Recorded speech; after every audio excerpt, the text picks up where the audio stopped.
So ഇതാണ് നത്തിങ്ങിൻ്റെ latest nothing year stick 1 ഇല്ലെന്ന് തോന്നുന്നു. Actually nothing phone 1, nothing year 1, പക്ഷേ ഇതിൽ 1 ഒന്നും വരുന്നില്ല കേട്ടോ. എനിക്ക് തോന്നുന്നു ഇത് once in a life time അല്ലെങ്കിൽ വൺ ടൈം പ്രോഡക്റ്റ് ആയിരിക്കും. ഇത് ബേസിക്കലി ഒരു ഫാഷൻ സ്റ്റേറ്റ്മെൻറ്റ് പ്രോഡക്റ്റ് ആണ്. ഇത് എടുത്ത് പറയാനുള്ള കാരണം എന്താണെന്ന് വെച്ചാൽ നത്തിങ് ഈ ഒരു പ്രോഡക്റ്റ് മിന്ത്രയിലും ലോഞ്ച് ചെയ്തിട്ടുണ്ട്. സോ ഫ്ലിപ്കാർട്ടിലുണ്ട്, മിന്ത്രയിലുണ്ട്, പിന്നെ നത്തിങ്ങിൻ്റെ വെബ്സൈറ്റിലുണ്ട്. സോ ഈ ഒരു നത്തിങ് ഇയർ സ്റ്റിക്കിൻ്റെ complete details, pros and cons എല്ലാം ഞാൻ കഴിഞ്ഞ 2-3 ദിവസമായിട്ട് ഉപയോഗിച്ചുകൊണ്ടിരിക്കുകയാണ്. ഇതിൻ്റെ കംപ്ലീറ്റ് ഡീറ്റെയിൽ ഞാൻ ഷെയർ ചെയ്യാം. കൂടുതൽ സമയം വേസ്റ്റ് ചെയ്യാതെ ലെറ്റ്സ് റോ. പെട്ടെന്ന് ഒരു ക്വിക്ക് അൺബോക്സിങ് കാണാം. ഇതാണ് ബോക്സ്. സത്യസന്ധമായിട്ട് പറഞ്ഞുതരാം, ഫസ്റ്റ് ടൈം കണ്ടപ്പോൾ ഞാൻ വിചാരിച്ചത് ടൂത്ത് പേസ്റ്റിൻ്റെ പാക്കറ്റാണെന്നാണ്. അതിൻ്റെ കറക്റ്റ് ആ ഒരു ഷേപ്പിലൊക്കെയാണ് വരുന്നത്. എനിവേ രണ്ടറ്റത്ത് നമുക്ക് ഓപ്പൺ ചെയ്യാൻ പറ്റും. ഫസ്റ്റ് ഈ സൈഡ് ഓപ്പൺ ചെയ്യാം. ഇവിടുന്ന് ഇറങ്ങി വരുന്നത് നത്തിങ് ഇയർ സ്റ്റിക്കിൻ്റെ കേസും പിന്നെ ബഡ്സ് ആണ്. ഓക്കെ, ഓപ്പോസിറ്റ് സൈഡ് ഓപ്പൺ ചെയ്യാം. Type C to type C charging cable and documentation. ഈ TWS ഒരു ഫാഷൻ സ്റ്റേറ്റ്മെൻറ്റ് ആണെന്ന് പറയാനുള്ള മറ്റൊരു കാരണമാണ് ഇതിൻ്റെ വർക്കിംഗ്, ഇതിൻ്റെ ലുക്ക്. കറക്റ്റ് ലിപ്സ്റ്റിക്കിൻ്റെ ലുക്കിലാണ് വരുന്നത്. ഈവൻ വർക്കിംഗ് സെയിം ആണ്. ലിപ്സ്റ്റിക് എങ്ങനെയാണ് വർക്ക് ചെയ്യുന്നത്, നമ്മളത് എങ്ങനെ തിരിക്കുമ്പോൾ അങ്ങനെയാണല്ലോ എൻ്റെ വർക്കിംഗ്, ലിപ്സ്റ്റിക്കിൻ്റെ വർക്കിംഗ്. അതേ വർക്കിംഗ് ആണ് ഇതിലും വരുന്നത്. ഇതിൻ്റെ ടോപ്പിൽ റെഡ് കളർ കൊടുത്തിട്ടുണ്ട്. സോ ലിപ്സ്റ്റിക്കിൻ്റെ കറക്റ്റ് ആ ഒരു ഫീൽ കിട്ടാൻ വേണ്ടി ആ റെഡ് കളർ ഇവിടെ വരുന്നുണ്ട്. ഈ റെഡ് ആക്ച്വലി നത്തിങ്ങിൻ്റെ റെഡാണ്. നത്തിങ്ങിൻ്റെ UIയിലൊക്കെ കുറേ റെഡും ബ്ലാക്കും വൈറ്റും ഒക്കെ ഉണ്ടല്ലോ. പിന്നെ ആ റെഡിൽ നമുക്ക് ടൈപ്പ് സി USB പോർട്ട് വരുന്നുണ്ട്. അതുകൂടാതെ റീസെറ്റ് ബട്ടണും കൊടുത്തിട്ടുണ്ട്. Complete design is typical nothing design. അതായത് നത്തിങ്ങിൻ്റെ ഡിസൈൻ എങ്ങനെയാണ്, ആ ഒരു സെമി ട്രാൻസ്പെറൻറ്റ് ലുക്ക് ഉണ്ടല്ലോ, എക്സാക്ട്ലി അതേ ഡിസൈൻ ഇവിടെയും വരുന്നുണ്ട്. ആ സെയിം ഡിസൈനിങ് ഫാക്ടർ ഇവിടെ ഉപയോഗിച്ചിട്ടുണ്ട്. കാണാൻ നല്ല രസമാണ്. ഒരു യൂണീക്ക് കേസ് എന്ന് പറയാൻ പറ്റും. കാരണം നോർമലി എങ്ങനെയായിരിക്കും നമ്മൾ ഈ ഉപയോഗിക്കുന്ന TWS കേസ്, ഒന്നെങ്കിൽ എയർപോഡ്സിൻ്റെ ഷേപ്പിൽ ഇങ്ങനെ ഓപ്പൺ ചെയ്യാൻ പറ്റുന്നത്, അല്ലെങ്കിൽ സാംസങ്ങിൻ്റെ ബഡ്സ് പ്രോ വരുന്ന പോലെ പരന്ന ഒരു ഷേപ്പിലായിരിക്കും വരുന്നത്. ഇത് കംപ്ലീറ്റ്ലി ഡിഫറെൻ്റ് ആണ്. സോ ഇപ്പോൾ ഇത് ക്ലോസ്ഡ് ആണ്. ഓക്കെ, ഇത് ഓപ്പൺ ചെയ്യാൻ വേണ്ടി എങ്ങനെ തിരിച്ചാൽ മതി. തിരിക്കുമ്പോൾ ഓട്ടോമാറ്റിക്കലി നമ്മുടെ ഇയർബഡ്സ് ഇങ്ങനെ കറങ്ങി വരും. ഒന്നോടെ തിരിച്ചാൽ വീണ്ടും ലോക്ക് ആവും. സോ നമുക്ക് വേണമെങ്കിൽ സെയിം ഡയറക്ഷൻ ഇങ്ങനെ തിരിച്ചുകൊണ്ടിരിക്കാൻ പറ്റും, അല്ലെങ്കിൽ ഓപ്പോസിറ്റും തിരിക്കാം. പക്ഷേ ആ ലോക്ക് ഉണ്ടല്ലോ, എനിക്ക് തോന്നുന്നു മാഗ്നറ്റ് ആണ് ഉപയോഗിച്ചിരിക്കുന്നത്. ആ ലോക്ക് കുറച്ചും കൂടി സ്ട്രോങ് ആക്കേണ്ടതായിരുന്നു. ഇപ്പോൾ നമുക്ക് വേണമെങ്കിൽ ആ സെയിം എഫേർട്ടിൽ ഇങ്ങനെ തിരിച്ചുകൊണ്ടിരിക്കാൻ പറ്റും. ഈ ഒരു കേസ് നമ്മൾ ക്ലോസ് ചെയ്യുമ്പോൾ ഇവിടെ ഒരു പാറ്റേൺ ഉള്ള ഒരു കവറാണ് വരുന്നത്. നമ്മുടെ ഈ ഫിംഗർ പ്രിൻ്റ് ഉണ്ടല്ലോ, ഫിംഗർ പ്രിൻ്റ് അതേ പാറ്റേൺ. സോറി, ചിലർക്കത് ഇഷ്ടമല്ലെന്ന് എനിക്കറിയാം. എനിവേ അതിങ്ങനെ കാണുമ്പോൾ നമുക്ക് ഇങ്ങനെ സ്ക്രാച്ച് ചെയ്യാൻ തോന്നും. എനിവേ സോ ആ ഒരു പാറ്റേൺ ആണ് ഇവിടെ കൊടുത്തിരിക്കുന്നത്. എൻ്റെ മുകളിൽ നത്തിങ്ങിൻ്റെ ബ്രാൻഡിങ് വരുന്നുണ്ട്. അത്രേ ഉള്ളൂ ബേസിക്കലി. ഇനി നമുക്കിത് ഓപ്പൺ ചെയ്തിട്ട് ഉള്ളിലുള്ള ബഡ്സ് പുറത്തേക്ക് എടുക്കാം. ഓരോ ഇയർബഡ്സിൻ്റെ ഡിസൈൻ നോക്കിയാൽ ഇവിടെയും നത്തിങ്ങിൻ്റെ ടിപ്പിക്കൽ ഡിസൈനിങ് ഫാക്ടർ വളരെ നല്ലൊരു കാര്യമാണ്. നത്തിങ് ആ ഒരു ഡിസൈനിങ് ഫാക്ടർ എല്ലാ പ്രോഡക്റ്റിലും എന്ന് പറയുമ്പോൾ ഇതുവരെ 3 പ്രോഡക്റ്റേ വന്നിട്ടുള്ളൂ. പക്ഷേ ഓരോ പ്രോഡക്റ്റിലും അവരുടെ ആ ഒരു ടിപ്പിക്കൽ ഡിസൈനിങ് ഫാക്ടർ, അവരുടെ ട്രേഡ് മാർക്ക് ഉണ്ടല്ലോ, കണ്ടാൽ അറിയാൻ പറ്റും നത്തിങ്ങിൻ്റെ പ്രോഡക്റ്റ് ആണ്. That's really nice. അവരത് മെയിൻറ്റെയിൻ ചെയ്യുന്നുണ്ട്. ക്യാപ്സൂളിൻ്റെ ഷേപ്പിലുള്ള നമ്മുടെ ബഡ് ഉണ്ട്. സ്റ്റിക്ക് സെമി ട്രാൻസ്പെറൻറ്റ് ആണ്. ഉള്ളിലുള്ള ചിപ്പൊക്കെ നമുക്ക് വേണമെങ്കിൽ കാണാം, ഇതിലൂടെ കാണാൻ പറ്റുന്നുണ്ട്. അതിൻ്റെ മുകളിൽ റെഡ് ഡോട്ടും ഇപ്പുറത്തെ ഇതിൽ വൈറ്റ് ഡോട്ട് വരുന്നുണ്ട്. ഇയർ സ്റ്റിക്ക് എന്ന് എഴുതിയിട്ടുണ്ട്. പിന്നെ ഈ ഇയർബഡ്സ് IP54 റേറ്റിംഗുമായിട്ടാണ് വരുന്നത്. സോ സ്വെറ്റ് പ്രൂഫ് ആണ്. നിങ്ങൾക്ക് വേണമെങ്കിൽ ജിമ്മിലൊക്കെ ഉപയോഗിക്കാൻ പറ്റും. ഇതിൻ്റെ ടോട്ടൽ വെയിറ്റ് 55 ഗ്രാം ആണ്. ഓക്കെ, വിത്ത് ഇയർബഡ്സ്. ഈ കംപ്ലീറ്റ് കേസിൻ്റെ വെയിറ്റ് 55 ഗ്രാം ആണ്. ഓരോ ഇയർബഡിൻ്റെ വെയിറ്റ് 4 ഗ്രാം ആണ്. നല്ല ലൈറ്റ് വെയിറ്റ് ആണ്, നല്ല കംഫർട്ടബിൾ ആണ്. ഓക്കെ, ഇവിടുത്തെ ഇങ്ങനെയാണ്, ഇത്രയേ ഉള്ളൂ. ഇങ്ങനെ ഇട്ട് വെച്ചാൽ മതി. അങ്ങനെ വീഴത്തോന്നില്ല, അങ്ങനെ വീഴില്ല. നല്ല കംഫർട്ടബിളാണ്, അത്യാവശ്യം കംഫർട്ടബിളാണ്.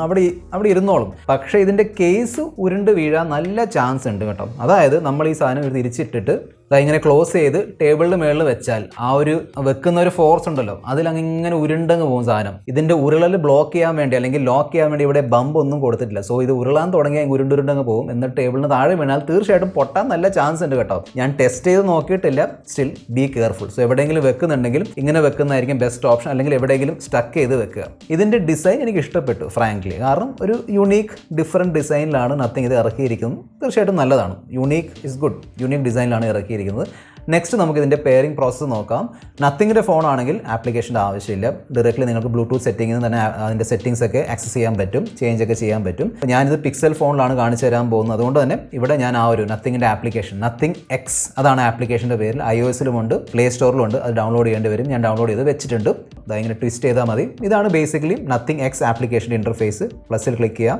ഇയർ സ്റ്റിക്ക് എന്ന് കാണിക്കുന്നുണ്ട്. ആ കറങ്ങി വന്നത് കണ്ടോ. സോ ഇതിൻ്റെ ഒരു UI സംഭവം ഉണ്ടല്ലോ, വളരെ ഇൻട്രസ്റ്റിംഗ് ആയ രീതിയിലാണ് അവർ ഇത് എല്ലാം ഡിസൈൻ ചെയ്തിരിക്കുന്നത്. നമുക്ക് ക്ലിക്ക് ചെയ്യാം. കണ്ടില്ല, ഇങ്ങനെ വലുതായി വരുന്നു. വളരെ ഇൻട്രസ്റ്റിംഗ് ആണ്, കാണാൻ നല്ല രസമുണ്ട്. പെയർ. സോ കഴിഞ്ഞു. ഇനി നെക്സ്റ്റ് അതിൻ്റെ ഇൻസ്ട്രക്ഷൻസ് ഒക്കെയാണ്. That's all. സോ ഇതാണ് ബേസിക്കലി ഈ നത്തിങ് ഇയർ സ്റ്റിക്കിൻ്റെ ഹോം പേജ്. ഇവിടെ ക്ലിക്ക് ചെയ്താൽ നമുക്ക് വേണമെങ്കിൽ ഇനിയും ഡിവൈസുകൾ ആഡ് ചെയ്യാൻ പറ്റും. ഓക്കെ, ഇവിടെ മേളിൽ സെറ്റിംഗ്സ് ക്ലിക്ക് ചെയ്താൽ ഇവിടെ ഈ ഒരു നത്തിങ് ഇയർ സ്റ്റിക്കിൻ്റെ കുറേ സെറ്റിംഗ് ഓപ്ഷൻസ് ഉണ്ട്. ഓബ്വിയസ്ലി ഇൻ ഇയർ ഡിറ്റക്ഷൻ എന്ന ഫീച്ചർ ഉണ്ട്. എന്ന് പറഞ്ഞാൽ നമ്മൾ ഈ സാധനം ചെവിയിൽ നിന്ന് ഇങ്ങനെ പുറത്തേക്ക് എടുക്കുമ്പോൾ നമ്മൾ കാണുന്ന വീഡിയോ അല്ലെങ്കിൽ കേൾക്കുന്ന പാട്ട് ഓട്ടോമാറ്റിക്കലി പോസ് ആവും, തിരിച്ചിടുമ്പോൾ ഓട്ടോമാറ്റിക്കലി പ്ലേ ആയിക്കോളും. ഓക്കെ, സോ ആ ഒരു ഇൻ ഇയർ ഡിറ്റക്ഷൻ വരുന്നുണ്ട്. ലോ ലാഗ് മോഡ് എന്ന് പറഞ്ഞാൽ ലോ ലേറ്റൻസി മോഡ് കൊടുത്തിട്ടുണ്ട്. അത്യാവശ്യം നല്ലോണം വർക്ക് ചെയ്യുന്നുണ്ട് ഇതിൻ്റെ ലോ ലേറ്റൻസി. ഗെയിം കളിക്കാൻ വേണ്ടി ഈവൻ വീഡിയോസ് കാണാൻ വേണ്ടി നല്ല സിങ്ക് ഉണ്ട്. ഫൈൻഡ് മൈ ഇയർബഡ്സിൻ്റെ ഓപ്ഷൻ ഉണ്ട്. അതായത് നിങ്ങൾ നിങ്ങളുടെ റൂമിൽ എവിടെയെങ്കിലും വെച്ച് മറന്നു പോയിട്ടുണ്ടെങ്കിൽ ഇയർബഡ്സ് ഇത് പ്രസ് ചെയ്താൽ സൗണ്ട് വരും. ആ ഒരു ചെറിയ സൗണ്ടേ ഉള്ളൂ, അത്രയും മതി. ആക്ച്വലി നിങ്ങളുടെ റൂമിൽ എവിടെയെങ്കിലും കളഞ്ഞു പോയിട്ടുണ്ടെങ്കിൽ കണ്ടുപിടിക്കാൻ പറ്റും. ഇവിടെ നിന്ന് നമുക്ക് വേണമെങ്കിൽ ഇതിൻ്റെ ടച്ച് കൺട്രോൾ എന്ന് പറയാൻ പറ്റില്ല, പ്രസ് കൺട്രോൾ അല്ലെങ്കിൽ സ്ക്വീസ് കൺട്രോൾ ആണ്. അതായത് ഇങ്ങനെ വെച്ചിട്ട് ടാപ്പിംഗ് പരിപാടി ഇല്ല കേട്ടോ, ഇവിടെ പ്രസ് ചെയ്യണം. പ്രസ് ചെയ്യുമ്പോൾ ടിക്കുന്നൊരു സൗണ്ട് വരും. അങ്ങനെ നമുക്ക് അറിയാൻ പറ്റും അത് ആക്ടിവേറ്റ് ആയിട്ടുണ്ടെന്ന്. അതിൻ്റെ കൺട്രോൾസ് ഒക്കെ നമുക്ക് ഇവിടുന്ന് ചേഞ്ച് ചെയ്യാൻ പറ്റും ഓരോ സാധനം. അതായത് ഈ ലെഫ്റ്റ് ക്ലിക്ക് ചെയ്യുമ്പോൾ ലെഫ്റ്റ് ആണ്, റൈറ്റ് ക്ലിക്ക് ചെയ്യുമ്പോൾ റൈറ്റിൻ്റെ വരും. ഞാൻ ഒരെണ്ണം പ്രസ് ചെയ്ത് കാണിച്ചു തരാം. ഇവിടെ skip back, skip forward, voice assistant ഒക്കെ വരുന്നുണ്ട്. ഡിക്ലൈൻ ഇൻകമിംഗ് കോൾ അതിന് വേണ്ടി വേണമെങ്കിൽ സെറ്റ് ചെയ്യാം. ഇതിൻ്റെ പിഞ്ച് കൺട്രോൾസ് ഞാൻ ടെസ്റ്റ് ചെയ്ത് നോക്കിയിട്ടുണ്ടായിരുന്നു, നല്ല രീതിയിൽ വർക്ക് ചെയ്യുന്നുണ്ട്, നല്ല റെസ്പോൺസീവ് ആണ്. ഓക്കെ, സോ നിങ്ങളത് യൂസ് ടു ആവണം. ഇത് പിഞ്ചിങ് സംഭവം യൂസ് ടു ആയാൽ പിന്നെ ഓക്കെ ആണ്, വലിയ പ്രോബ്ലം ഒന്നുമില്ല. ഇതിൻ്റെ ഓഡിയോ ക്വാളിറ്റി എങ്ങനെയുണ്ടെന്ന് ചോദിച്ചാൽ നല്ല ഓഡിയോ ക്വാളിറ്റിയാണ്, നല്ല ഔട്ട്പുട്ടാണ് കിട്ടുന്നത്. ബേസ് ഹെഡ്സ് ഉണ്ടല്ലോ, ഭയങ്കര ബേസ് ഇഷ്ടപ്പെടുന്നവർക്ക് വേണ്ടിയുള്ള TWS അല്ല ഇത്. ബേസ് ഉണ്ട്, അതായത് എനിക്കിഷ്ടമുള്ള ഒരു അളവുണ്ടല്ലോ ബേസിൻ്റെ, അത്രയും ബേസ് ഇവിടെ വരുന്നുണ്ട്. സോ എനിക്ക് ഇഷ്ടപ്പെട്ടു, എനിക്ക് ബേസ് ഭയങ്കര ഇഷ്ടപ്പെട്ടു, നല്ല ബേസ് ആണ് വരുന്നത്. പിന്നെ ബാക്കി മിഡും ട്രബിളൊക്കെ അടിപൊളിയായിട്ട് ട്യൂൺ ചെയ്തിട്ടുണ്ട്, നോ ഇഷ്യൂസ്. ഈക്വലൈസർ സെറ്റിംഗ് എടുത്ത് നോക്കാം. ബൈ ഡിഫോൾട്ട് ബാലൻസ്ഡ് ആണ് വരുന്നത്. ബാലൻസ് എനിക്ക് അടിപൊളിയായിട്ട് തോന്നി, അത്യാവശ്യം നല്ല ട്യൂണിംഗ് ഉണ്ട്. ബേസ് ആണെങ്കിലും ട്രബിൾ പിന്നെ മിഡ് എല്ലാം വളരെ നല്ല രീതിയിൽ ബാലൻസ് ആയ രീതിയിൽ, അതുകൊണ്ടാണല്ലോ ബാലൻസ് വന്നിരിക്കുന്നത്. സോ നല്ല ബാലൻസ് ആയ രീതിയിൽ ട്യൂൺ ചെയ്ത് വെച്ചിട്ടുണ്ട്. ഞാനിത് കസ്റ്റം ചെയ്യാൻ നോക്കിയിട്ടില്ല, ഒരുപാട് അങ്ങ് ചെയ്യാൻ നോക്കിയിട്ടില്ല, ഒരുപാട് പണിയാൻ നോക്കിയിട്ടില്ല. വേണമെങ്കിൽ കസ്റ്റം ചെയ്യാൻ കേട്ടോ. കസ്റ്റം ക്ലിക്ക് ചെയ്തിട്ട് ഇഷ്ടം അനുസരിച്ച് ഏതാണ് കൂടുതൽ വേണ്ടത് നമുക്ക് ചേഞ്ചൊക്കെ ചെയ്യാൻ പറ്റും, അങ്ങനെ ചെയ്യാൻ പറ്റും. പക്ഷേ ഇതിൻ്റെ ഈ പ്രീസെറ്റ് ധാരാളമാണ്. മോർ ബേസ് ക്ലിക്ക് ചെയ്താൽ അത്യാവശ്യം ബേസ് വരുന്നുണ്ട്. വോയിസ് ക്ലിക്ക് ചെയ്താൽ ആ ഒരു നമ്മുടെ വോക്കൽസിന് കൂടുതൽ പ്രാധാന്യം കിട്ടും. മൈക്കിൻ്റെ ക്വാളിറ്റി ഓക്കെ ആണ്. പിന്നെ എൻവയറമെന്റൽ നോയ്സ് ക്യാൻസലേഷൻ ഒക്കെ സപ്പോർട്ട് ചെയ്യുന്നുണ്ട്. ഹലോ, നിങ്ങൾ ഇപ്പോൾ കേട്ടുകൊണ്ടിരിക്കുന്ന ഈ ഒരു കോൾ റെക്കോർഡിംഗ് നത്തിങ് ഇയർ സ്റ്റിക്കിന്റെ മൈക്കിലൂടെ പോയിക്കൊണ്ടിരിക്കുന്ന എന്റെ വോയിസിന്റെ കോൾ റെക്കോർഡിംഗ് ആണ്. സോ എങ്ങനെയുണ്ട് കോൾ റെക്കോർഡിംഗ് ക്വാളിറ്റി? എന്റെ വോയിസ് ക്ലിയർ ആണോ? ചുറ്റുമുള്ള നോയ്സ് കയറി വരുന്നുണ്ടോ? എന്റെ മേളിൽ ഫാൻ നല്ല സ്പീഡിൽ കറങ്ങുന്നുണ്ട്, അതിന്റെ നോയ്സ് കയറി വരുന്നുണ്ടോ, അതോ നല്ല രീതിയിൽ നോയ്സ് റിഡക്ഷൻ നടക്കുന്നുണ്ടോ? കേട്ടിട്ട് ജഡ്ജ് ചെയ്യുക. ഓരോ ഇയർബഡ്സിന്റെ ബാറ്ററി ബാക്കപ്പ് 7 hours ആണ്, 7 മണിക്കൂറാണ്. അങ്ങനെയാണ് നത്തിങ് പറയുന്നത്. ഞാൻ ടെസ്റ്റ് ചെയ്ത് നോക്കിയിട്ടുണ്ടായിരുന്നു, എനിക്ക് 6.5 hours വരെ കിട്ടുന്നുണ്ട്. പിന്നെ ഈ ഒരു കേസ് വെച്ച് നിങ്ങൾക്ക് ഈ ഒരു ബഡ്സ് 3 തവണ ചാർജ് ചെയ്യാൻ പറ്റും. അതിനുശേഷം കേസ് ചാർജ് ചെയ്യേണ്ടി വരും. ഈ കേസ് ക്വിക്ക് ചാർജ് സപ്പോർട്ട് ചെയ്യുന്നുണ്ട്. എന്ന് പറഞ്ഞാൽ 10 മിനിറ്റ് നിങ്ങൾ ഈ ഒരു ബഡ്സ് ചാർജ് ചെയ്താൽ ഏകദേശം 1 മണിക്കൂർ 1.5 മണിക്കൂറിൻ്റെ പ്ലേ ബാക്ക് ടൈം നിങ്ങൾക്ക് ഈ ഒരു ബഡ്സിൽ കിട്ടും. ഓവറോൾ എല്ലാം അടിപൊളിയാണ്. പക്ഷേ വലിയൊരു സാധനം, വലിയൊരു ഫീച്ചർ, അതായത് നമ്മൾ ഈ ഒരു പ്രൈസ് റേഞ്ചിൽ പ്രതീക്ഷിക്കുന്ന ഒരു ഫീച്ചറാണ് ANCയുടെ ഫീച്ചർ, അതായത് ആക്റ്റീവ് നോയ്സ് ക്യാൻസലേഷൻ. 8,500 rupees നമ്മളത് പ്രതീക്ഷിക്കുന്നുണ്ട്, ഇവിടെ അത് കിട്ടുന്നില്ല. ആക്ച്വലി നത്തിങ് ഇയർ 1 ഉണ്ടല്ലോ, 5,000 രൂപയ്ക്കാണ് അവർ ലോഞ്ച് ചെയ്ത് ഇന്ത്യയിൽ കഴിഞ്ഞ വർഷം. നത്തിങ് ഇയർ 1 അതിൽ ANC വരുന്നുണ്ടായിരുന്നു, അതിൽ വയർലെസ് ചാർജിങ്ങിൻ്റെ ഓപ്ഷൻ ഉണ്ടായിരുന്നു. ഇവിടെ അതുമില്ല. സോ ഇവിടെ ANC ഇല്ല, വയർലെസ് ചാർജിങ് ഇല്ല. അതുകൊണ്ട് തന്നെ നോയ്സ് ക്യാൻസലേഷൻ ഒന്നും പ്രതീക്ഷിക്കേണ്ട.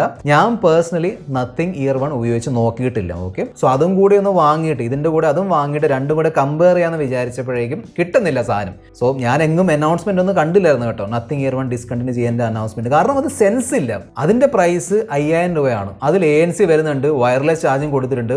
ഇവിടെ ANC മിസ്സിംഗ് ആണ്, വയർലെസ് ചാർജിങ് മിസ്സിംഗ് ആണ്. സോ തീർച്ചയായിട്ടും ആളുകൾക്ക് കൺഫ്യൂഷൻ ഉണ്ടെങ്കിൽ അതേ വാങ്ങുള്ളൂ, ഇതാരും വാങ്ങില്ല. ഇതിൻ്റെ പ്രൈസ് ആണ് 8,500 രൂപ. പക്ഷേ ഞാൻ ഓൾറെഡി നത്തിങ് ഫോൺ 1 വാങ്ങിയിട്ടുണ്ടായിരുന്നല്ലോ. സോ നിങ്ങൾ നത്തിങ്ങിൻ്റെ ലോയൽ കസ്റ്റമർ ഒക്കെ ആണെങ്കിൽ, അതായത് നിങ്ങൾ ഇതിന് മുമ്പ് നത്തിങ് പ്രോഡക്റ്റ് വാങ്ങിയിട്ടുണ്ടെങ്കിൽ നിങ്ങൾക്ക് 1,000 rupees ഓഫ് കിട്ടും. അങ്ങനെ ഞാനിത് 7,500 രൂപയ്ക്കാണ് ഫ്ലിപ്കാർട്ടിൽ നിന്ന് വാങ്ങിയത്. ഓക്കെ, 7,500 രൂപയ്ക്ക് അത്യാവശ്യം ഓവർ പ്രൈസ്ഡ് ആണ്, അത് പറയാതിരിക്കാൻ വയ്യ, ഓവർ പ്രൈസ്ഡ് ആണ്. കാരണം ഈ ഒരു പ്രൈസ് സെഗ്മെന്റിൽ സാംസങ്ങിൻ്റെ ബഡ്സ് കിട്ടുന്നുണ്ട്, സോണിയുടെ TWS വരുന്നുണ്ട്, അതിൽ ഇതിനേക്കാളും ബെറ്റർ സൗണ്ട് ക്വാളിറ്റി ഉണ്ട്. സാംസങ്ങിൻ്റെ ബഡ്സ് പ്രോയിൽ ഒരുപാട് ഫീച്ചേഴ്സ്, ഓപ്ഷൻ, സെറ്റിംഗ്സ് ഒക്കെ വരുന്നുണ്ട്. സോ ഈ ഒരു TWS ആർക്ക് വേണ്ടിയാണ്? സ്പെഷ്യലി ഫാഷൻ സ്റ്റേറ്റ്മെൻറ്റ്, പിന്നെ ഇതിൻ്റെ സംഭവം ഉണ്ടല്ലോ, ഈ സെറ്റപ്പും പിന്നെ ഇതിൻ്റെ ഒരു ലുക്കൊക്കെ നിങ്ങൾക്ക് ഇഷ്ടപ്പെട്ടിട്ടുണ്ടെങ്കിൽ, സ്പെഷ്യലി നിങ്ങളുടെ കയ്യിൽ നത്തിങ്ങിൻ്റെ ഫോൺ ആണെങ്കിൽ അതുമായിട്ട് നല്ല ചേർച്ചയായിരിക്കും. രണ്ടും കൂടെ നല്ലൊരു കോംപ്ലിമെൻ്ററി സംഭവമായിരിക്കും, കാണാൻ നല്ല രസമായിരിക്കും. രണ്ടും ട്രാൻസ്പെറൻറ്റ്. ഓൾറെഡി നിങ്ങളുടെ കയ്യിൽ നത്തിങ് ഇയർ 1 ഉണ്ടെങ്കിൽ പിന്നെ നോക്കേണ്ട, ഇതൊന്നും വാങ്ങേണ്ട ആവശ്യമില്ല. ഇനി നത്തിങ് ഇയർ 1 ഇല്ല, മാർക്കറ്റിലും കിട്ടുന്നില്ല, നത്തിങ്ങിൻ്റെ TWS തന്നെ വേണമെന്നുണ്ടെങ്കിൽ നോക്കാം. ഈ പ്രൈസ് റേഞ്ചിൽ ഈസിലി ANC ഫീച്ചർ ഉള്ള TWS കിട്ടും. ഇതിനേക്കാളും ബെറ്റർ സൗണ്ട് ക്വാളിറ്റി ഉള്ള TWSും കിട്ടും. ഇതിനേക്കാളും കൂടുതൽ ഫീച്ചേഴ്സ് ഉള്ള TWSും കിട്ടും. പക്ഷേ ആ പറഞ്ഞ TWS ഒന്നും ലിപ്സ്റ്റിക്കിന്റെ ഷേപ്പിൽ വരുന്നില്ല. ആ പറഞ്ഞ TWS ഒന്നും ഇങ്ങനെ ഓപ്പൺ ചെയ്യാൻ പറ്റില്ല. ആ പറഞ്ഞ TWS ഒന്നും ട്രാൻസ്പെറന്റ് അല്ല. സോ ഈ പറഞ്ഞ ഡിസൈനിങ് ഫാക്ടറിന് വേണ്ടി നിങ്ങൾ ഈ ഒരു എക്സ്ട്രാ പ്രീമിയം പേ ചെയ്യാൻ തയ്യാറാണെങ്കിൽ വാങ്ങിക്കാം. അല്ലെങ്കിൽ മച്ച് ബെറ്റർ ഓപ്ഷൻസ് മാർക്കറ്റിൽ അവൈലബിൾ ആണ്. This is your friend mister perfect tech signing off. Good bye.